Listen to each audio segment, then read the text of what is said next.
Turn these into you.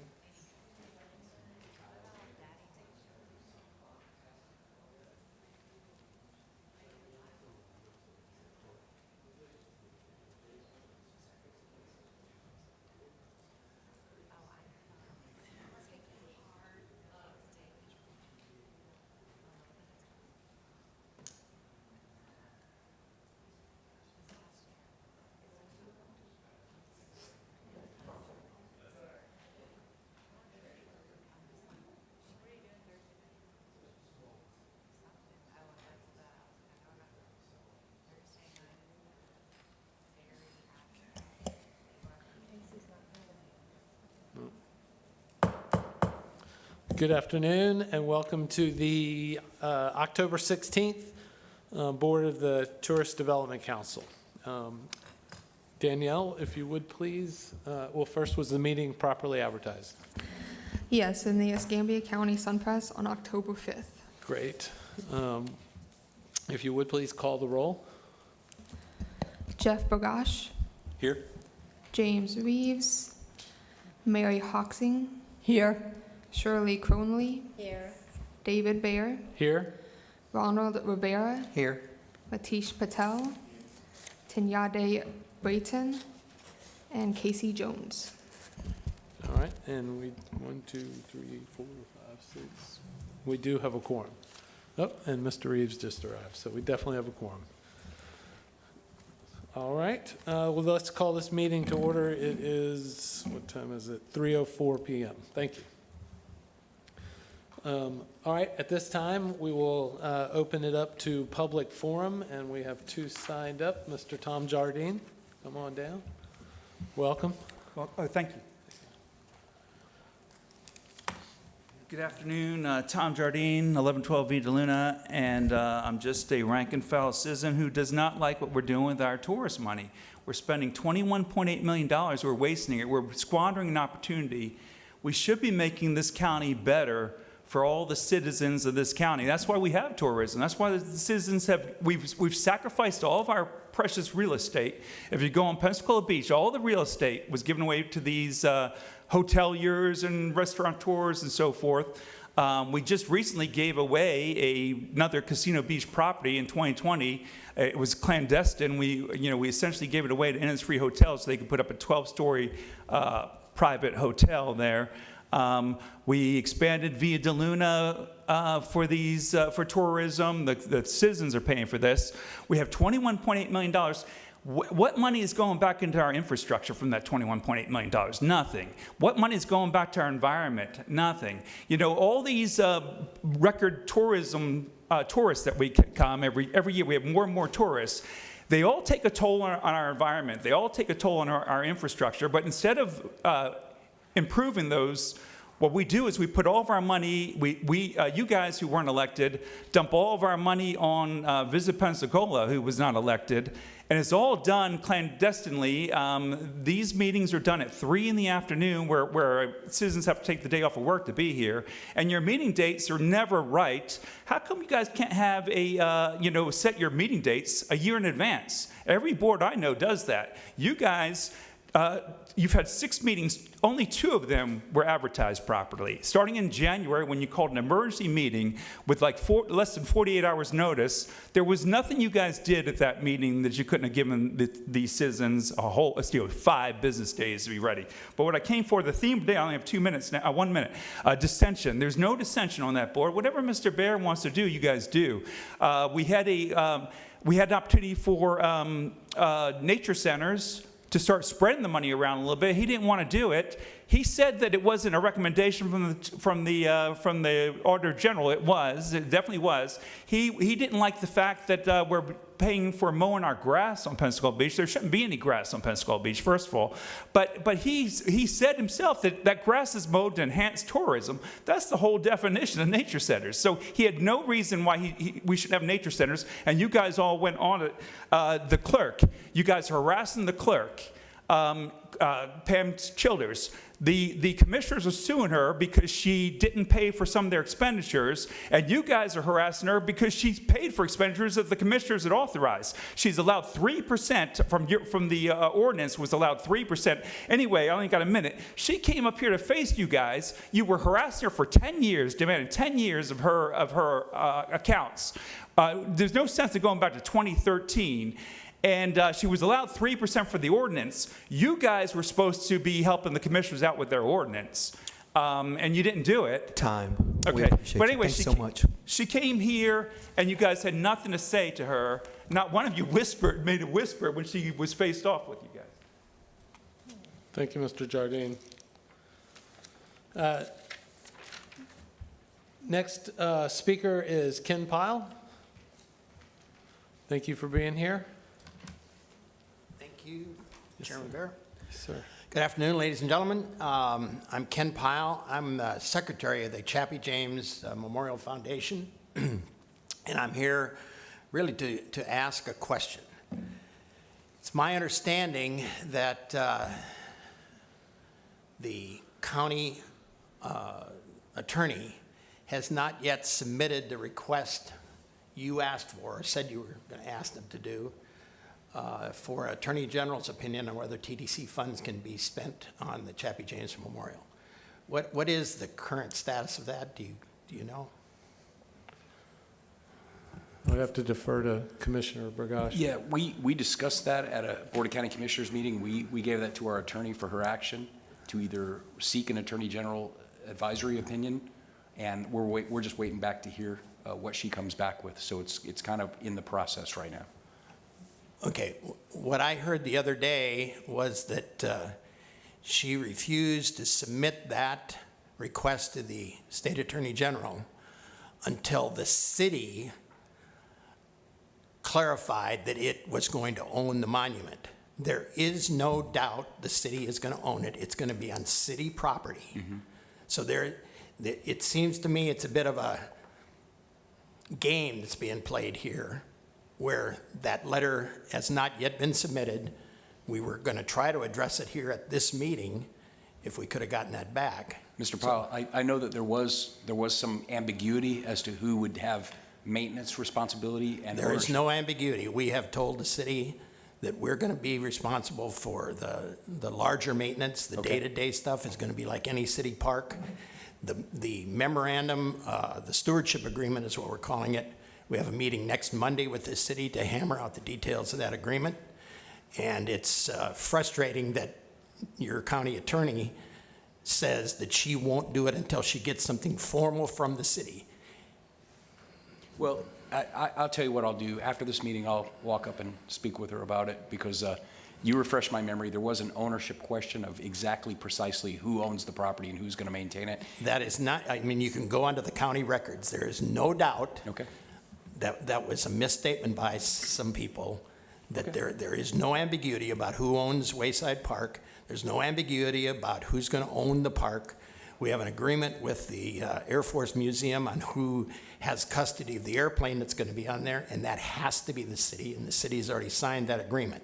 So I'm not sure where anybody could get ambiguity unless they don't want to submit the letter. Well, I can tell you, we certainly do support what you guys are doing, and I know that I'm speaking for myself, I support it too.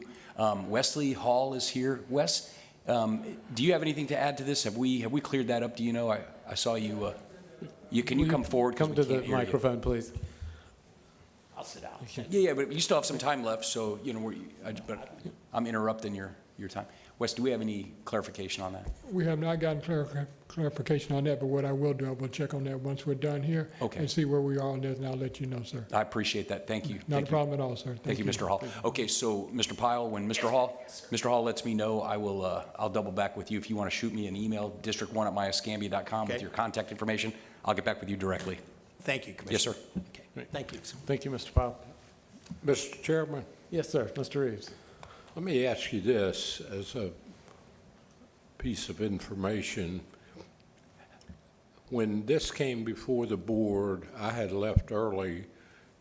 Did we recommend to the county commission the expenditure of the funds for this particular project? No, sir, we did not. We questioned whether or not it was an authorized expenditure of the tourist development tax.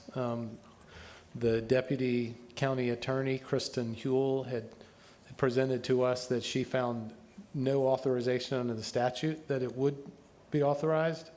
And so we asked, the action we took was to ask the county attorney to write a letter and request an opinion from the attorney general on whether or not it was authorized expenditure.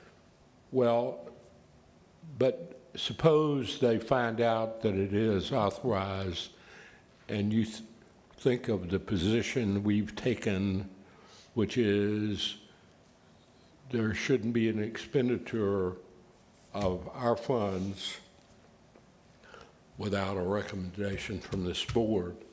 I just wonder why we couldn't make a motion to approve that expenditure if legal, based on, because what I see is if we got the opinion and they said, yeah, it's okay, then we still hadn't recommended it.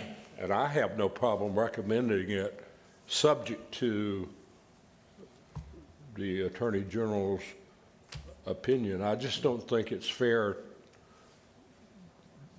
to go through all that, and then it has to come back here, or at least we want it to come back here. I don't see why we couldn't make a motion to support that, subject to the Attorney General's opinion that it is legitimate. Yeah. What do you think? I think we Since- could do, Since we just do what I tell. everything that, and I appreciate that. I mean, I guess we could do that. I think it's kind of putting the cart before the horse. I think we ought to find out and then have it just come back to us like a normal process that any other board would think would be a reasonable process to do. if you don't want to do it, it's, that's whatever you want to do. Happy belated birthday, by the way. Mr. Chairman, if I Yes, might. Mr. Powell, I just got the latest information from staff. We are still waiting official word as to the property and the title and who owns that property, and then we can move forward from that. That's what I've just been told from staff. So it seems like it wouldn't be such a task to figure this out, but apparently they haven't figured it out yet. So that's where we're at.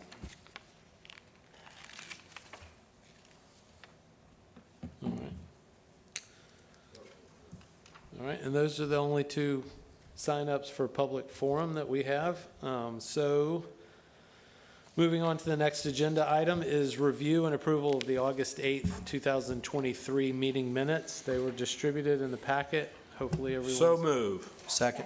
have the opportunity to review. Apparently we have. We have a motion, a second. Is there any debate or discussion or objection? No. Seeing no objection, please show those approved. Aye. Thank you. We don't have to vote without objections. Status of funds available, Stefan? Or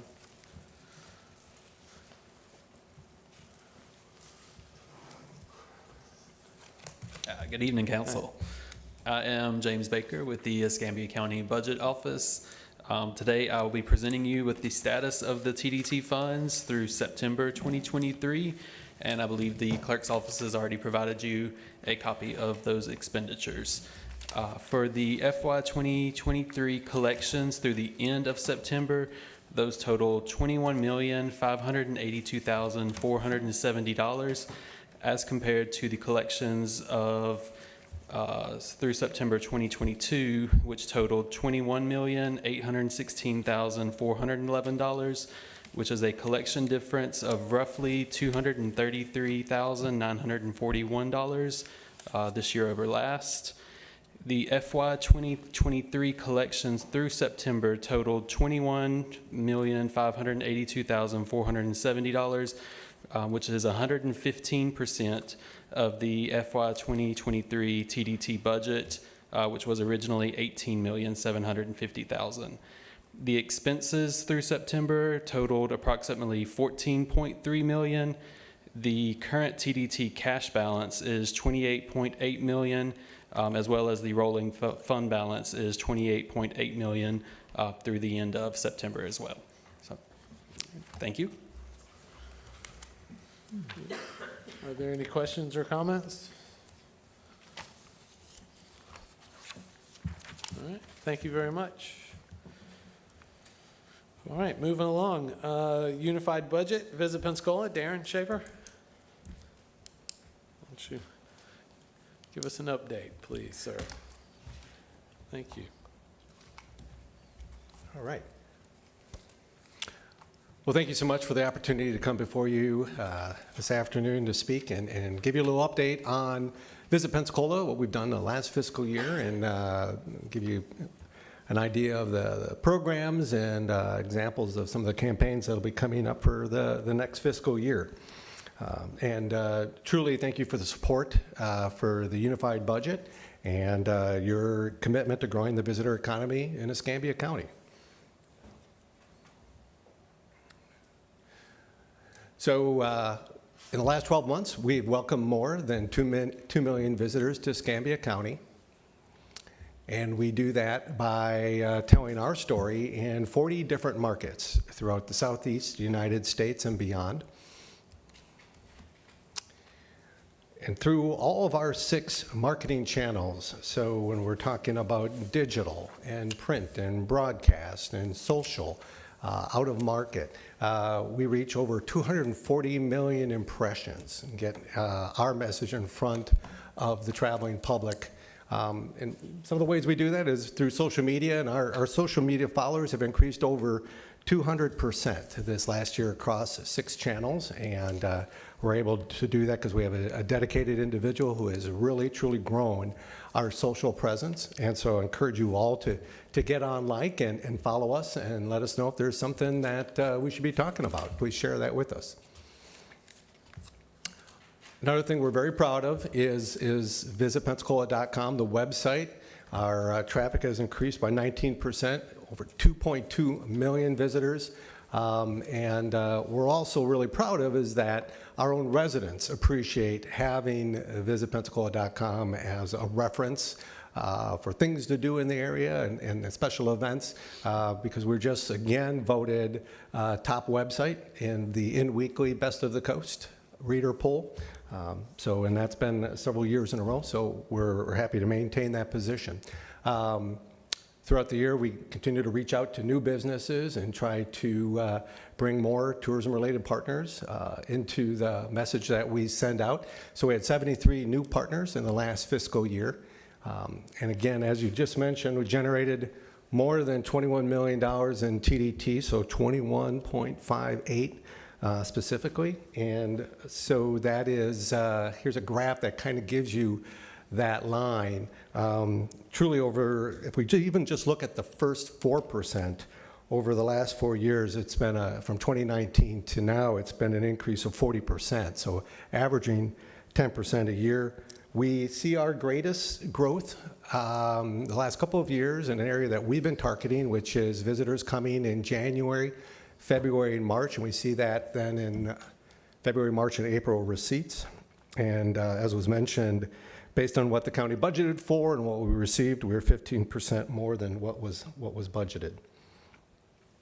Here's an example of how we match up with our peers on the Panhandle. We look at occupancy and the vacation rental condo market. Escambia County leads in occupancy at 59.8%. And as we market, here's a visual of the 500-mile radius and all the markets that we include. We really target also Dallas and Houston. And you can see as we push north, as we really are targeting the winter travel markets, and we expand up into the Midwest. Through print advertising, both last year and this year, we identify those key markets and the type of visitor that we profile and reach them through these types of publication, whether it's Midwest Living, Garden and Gun, or specific destinations like Nashville or Texas Monthly, Southern Living. Here's an example of a couple of the ads most recently that we've sent out when we're doing that early bird winter visitor. And you can see how we incorporate both Pensacola Beach, and Purdue Key in those messages.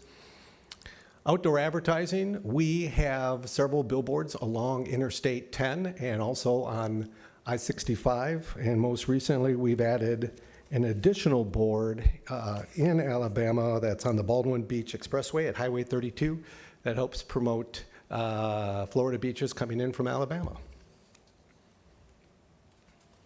Way I saw that. That's a great billboard. I Did, like all that right. one. Well, very good.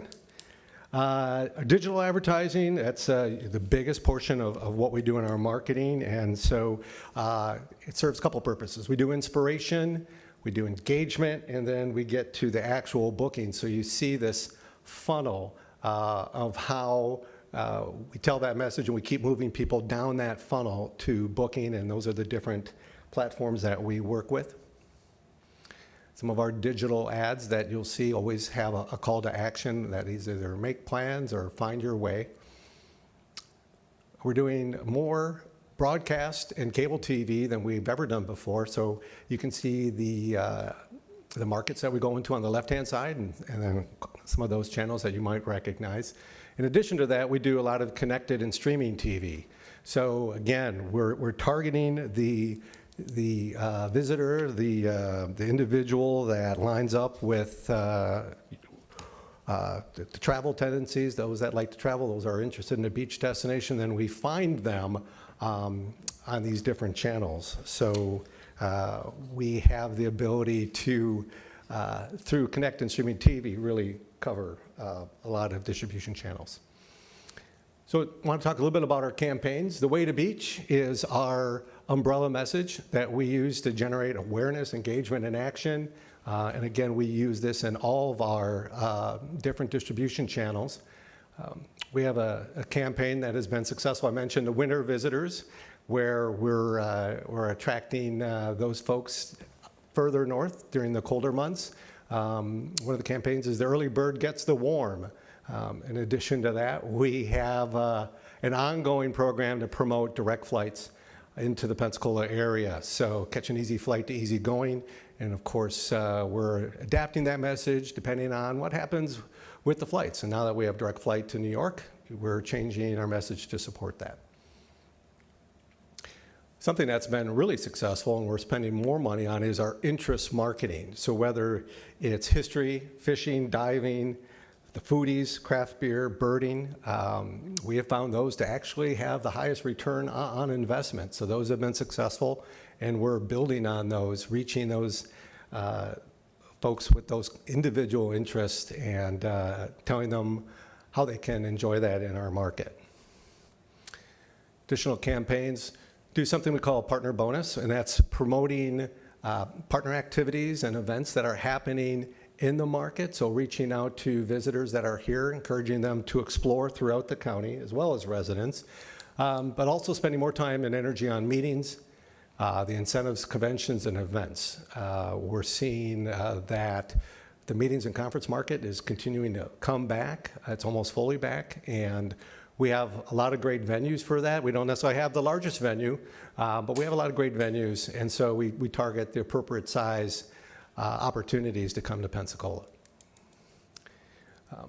We have an ongoing diversity inclusion campaign. It includes LGBTQ and African American audiences that has been going on. It used to be half of the year. Now it's full year with the growth in our budget. And we do that. We have specific targets, but truly when we do our advertising, we incorporate this message in all of our campaigns.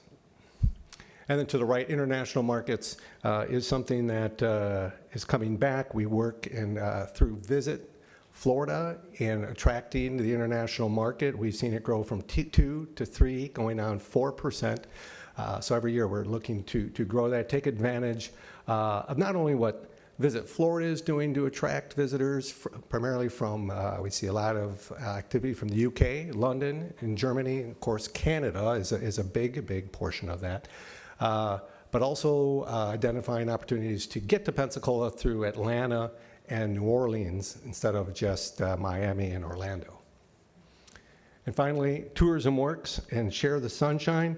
This campaign to talk about how important tourism is to the residents here in Escambia County. So we finished up this year with something we call Share the Sunshine, which was reaching out to our residents to encourage them to invite family and friends to come down to Pensacola. And we just pulled the name for this and awarding this package. And we'll bring this back in April and really tie it into National Travel and Tourism Week in May.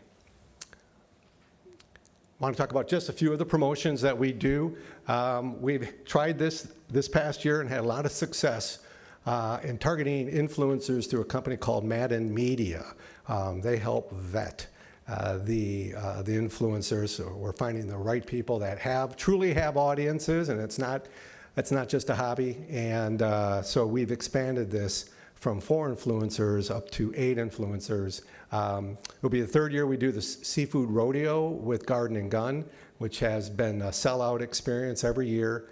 And we've had a lot of positive response to working with Alabama football and doing some promotions with them in stadium through the Crimson Tide Radio Network and print, over 1 million digital impressions. So it's been a really strong campaign for us. And here you get a chance to see a little bit of you see our campaign calendar overview. So Way to Beach is year-round, and again, as our budget has grown, we've been able to do more things year-round, but please know that how we spend those dollars is definitely greater percentages in our fall, winter, and spring, but we just, when it comes to summer, we just don't turn it off. We don't think that's a good idea, but yes, our spend is significantly more in the fall, winter, and spring. And with that, I will ask if there's any questions. Members, do you have any questions? No? All right. Thank you so Exciting. much. Yeah, thank you. Appreciate it. All right. Next item on the agenda, Pensacola Sports Indoor Sports Facility Feasibility Study Request. I have Ray Palmer on the agenda because Michael Rhodes told me that's who would be presenting, and Ray Palmer walked in and said, "That's not my agenda item." I'd love So this. welcome both of you to I this. love this agenda item. I think I tried to start my filling in for Shirley Cronley over 20 years ago, and even she was talking about trying to do what we're getting closer and closer and closer to doing, and this is a great day to get us one day closer. But before that, I want to give a brief Pensacola sports report, if you don't mind. Please do. So I hope you all know Southeastern Conference, SEC Soccer is, well, let's go even back. A bigger day is Wednesday at 11 o'clock.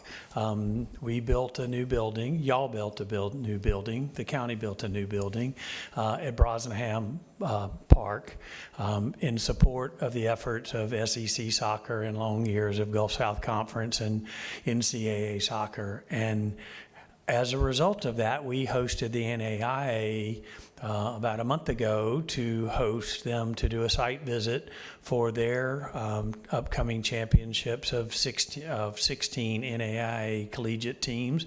And we were notified last week that beginning in December of 2024, we are going to be the host of that. We hope that that is a model that follows the SEC. They've outgrown our neighbors to the west, and they're looking, and they were there for a long time, like the SEC was. So we're hoping that we have the SEC for many, many more years, and now we have a new 16-team collegiate event, and a lot of it had to do with that beautiful new building. And we encourage you all to come on Wednesday at 11, correct, Michael? 11 o'clock for a ribbon cutting out there. So SEC Soccer will begin October 29th. We have 10 teams coming in. Right now, the lineup looks really good. good with some of the teams that potentially, if they stay in the position, will have a really good lineup. We just can't get those Gators to pick up their soccer game yet, but next year maybe they had a terrible couple of years and they're having to overcome that, but they're getting better. So that will be a great event for us. So we've got the ribbon cutting and NAI. Long-term, quickly, Darren and I have been having a lot of conversations about the World Cup Soccer, which is coming to North America in 2026, and what opportunities are for the sports fans that will be coming. There will be millions of fans from around the world.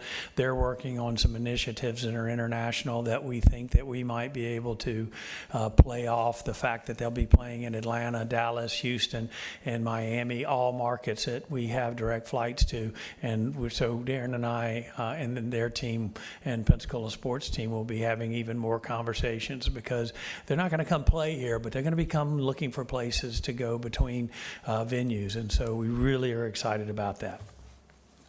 What you asked me to come stand up here for. So we've been working on this for more years than I care to count, like I said. So what our ask for today is Michael led a committee that put an RFP out.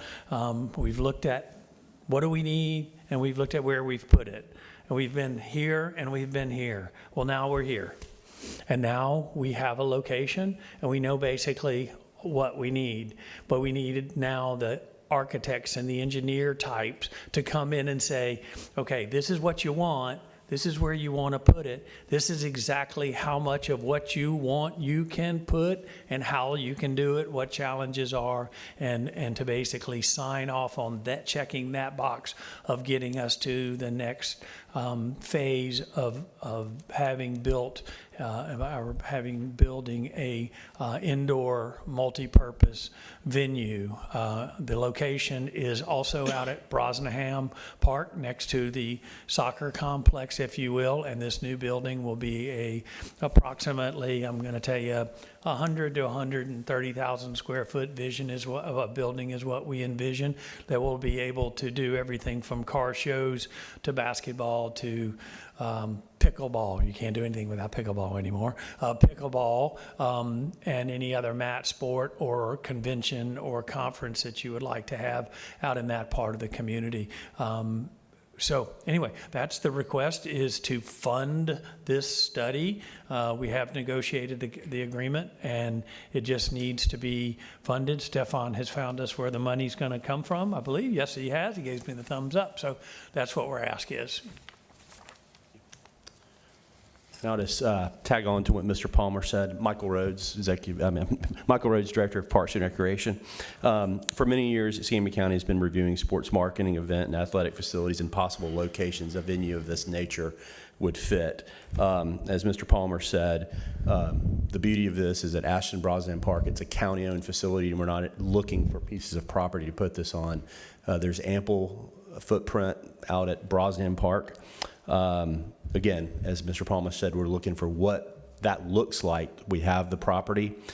We know that we have many a soccer field and many a baseball field and football fields, where what we don't have is an indoor sports facility, and our neighbors to our east and west do and are beating us up pretty good on it. We have a market for that, as a lot of friends I have on the board know the sports marketing world, and there's a lot of opportunities that we're missing with indoor sports. There's a lot of other opportunities with that type complex as well, be it pickleball, volleyball, basketball, conferences, car shows, etc.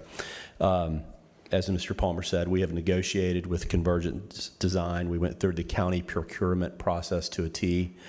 We've negotiated. We feel we're in a real good place to move forward. Again, neighbors to our east and west have this. There is some beauty in this, that it will be a sports marketing engine for the area, benefiting all of the hoteliers we feel in the Highway 29 Davis Highway corridor. But again, as we know from SEC folks, it's only 30 minutes to Pensacola Beach. This is the type venue that could fill up all the hotels, be it mid to low cost hotels or higher end hotels as well. Again, I will be going over this with the Board of County Commission Thursday night at their agenda. Certainly, there will be a win for the local residents on their ability to use this at times too, but we view this as an opportunity to really hit home with sports marketing and tourism. Again, we appreciate your support. I'm here today to see if we could get this blessed by your board respectfully so that can move forward with our BCC opportunity this Thursday night. And again, I appreciate your support. Mr. Chairman. Yes, sir. Mr. Rivera. Before I move forward with making this nomination, this motion, I'm concerned, I will tell you that, Michael Rhodes, I know you well, and I know that you do good work for the county, but I am concerned that this facility may take up room where our kickball team for the sheriff's office often practices, covertly, by the way. And It'll so- be big enough for you to practice indoor if it's raining though, Ronnie. All right, yes, sir. All right, well, we appreciate that, and we do No. appreciate all the work that you've done for us, Michael, at the sheriff's office, as far as county parks and recs. You do a lot of good stuff over there, but I would like to make a motion. This is incredible to see in District 1, to see, something like this. I think this is something we've talked about for a long time. Ray, I can't tell you how many times you've been up to that podium saying we need this kind of facility in Escambia County, and so I proudly make the motion that we move this forward for BOCC to take a look at further. Yeah, I'll second that. So we have a motion and we have a second. Motion from Mr. Rivera, second from Commissioner Burgash. Is there further discussion?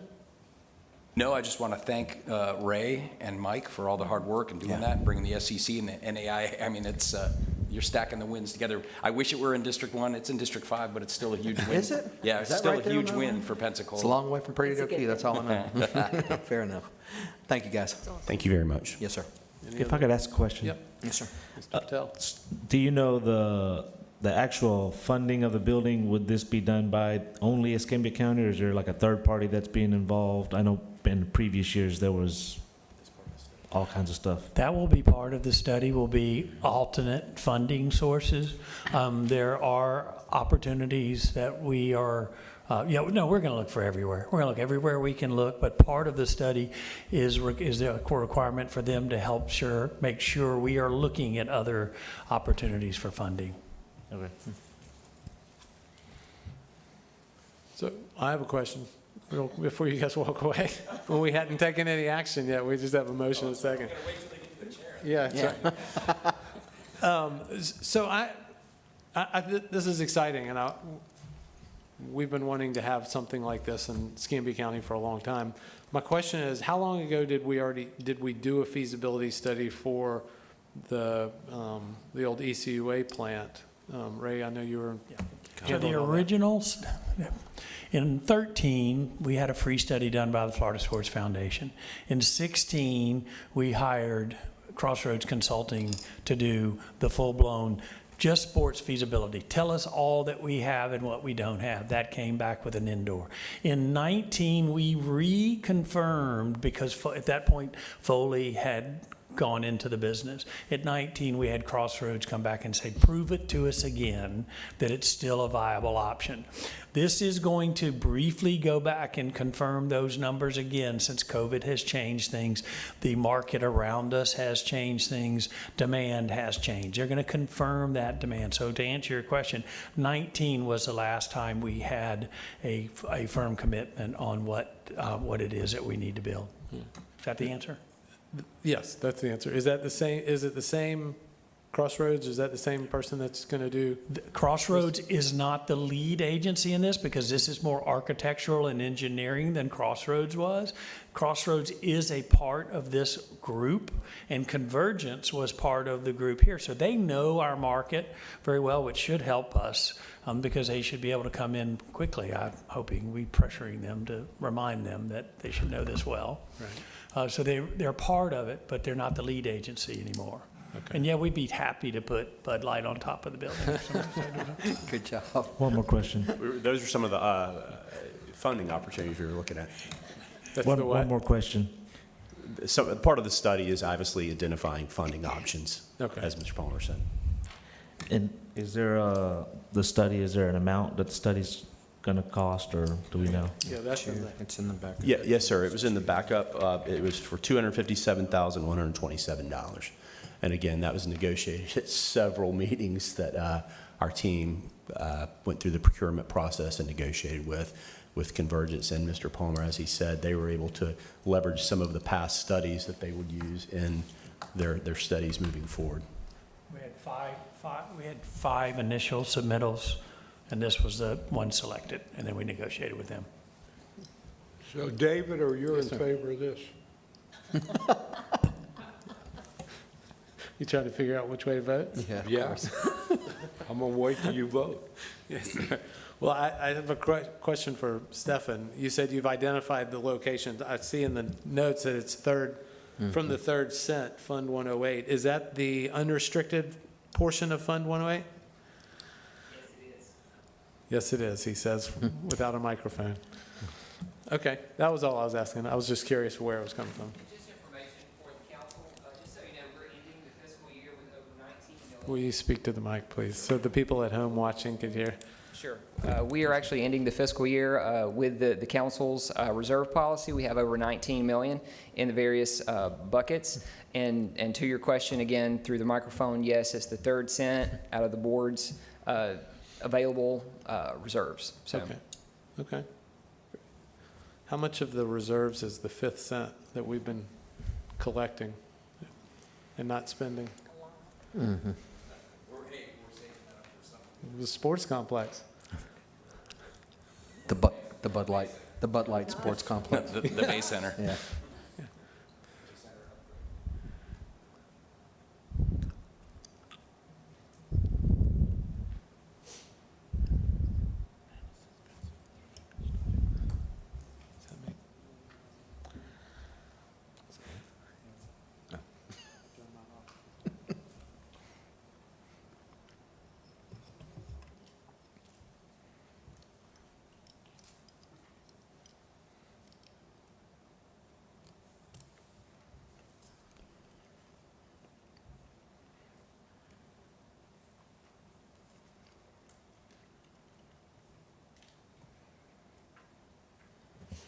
There's 5.4 million in total reserves in the fifth cent. Okay, great, thank you. And not for today, you don't have to send it to us at this moment, but when you get a chance, could you send us the restricted funds for each one of those, the balance in each one of those different funds? Sure, I could certainly send currently where we are. I know here within about another month and a half, we'll be closing the county's books, and then all this will be reevaluated probably over the next 2 to 3 months. But I can certainly send you what we have right now. Okay, great, thank you. All right, so there is a motion on the floor. Second, is there any further discussion? Seeing none, we'll call for the vote, but let's do a roll call if you would, please. Jeff Bagash. Yes. James Reeves. Yes. Mary Hoxing. Yes. Shirley Cronley. Yes. David Bayer. Yes. Ronald Rivera. Yes. And Matish Patel. Yes. Thank you very much. Thank you. Motion passes. All right, thank you all. All right, other business, we had another item. Councilman Jones requested that we add an item, originally asked for funding request, and then he changed it to a discussion item. Asked him to send some information, but we did not receive anything, and unfortunately, he's not here today, so I think we're just going to strike it from the agenda unless anybody here wants to talk about it. But it's the Bay Bluffs Park up on Scenic Highway at the end of Summit Boulevard that he wanted to discuss. I thought I saw something. Was there? There was an email that he was requesting $750,000 of the TDT funds to go to the city to pay for that, and I requested some information from him, just asked him for cost estimates, proposals that they got to show what it was going to cost to repair it or replace it. And then he requested that it just be changed to a discussion item, but. Well, I just would say, I remember when it opened in the mid-'80s, and it was an incredible facility. And if there's a way we could help bring it back, I would be supportive. I just don't know, does that meet, is it a tourist destination? That's the only question, because I know a lot of locals use it, or they did when it was, in its prime. There were some different things happened, right? But would it meet the requirement? I guess, we don't know because no one's here to answer that. Correct. Yeah, I mean, that's one of the questions. I mean, one is, how much is it going to cost? And what portion of it should come from TDT, and is it an authorized expenditure? Is it that facility primarily for the purpose of, of tourism development? We know it also is placemaking, so it could be, but I don't know. Move to table it until further notice, I guess. Or maybe when, next time he can come, he That's what can I'm present thinking. it. Because I'd love to hear more about it as well. I would too. Yeah. Okay. Yeah. All right, so we'll pull it from the agenda, table it to the next meeting.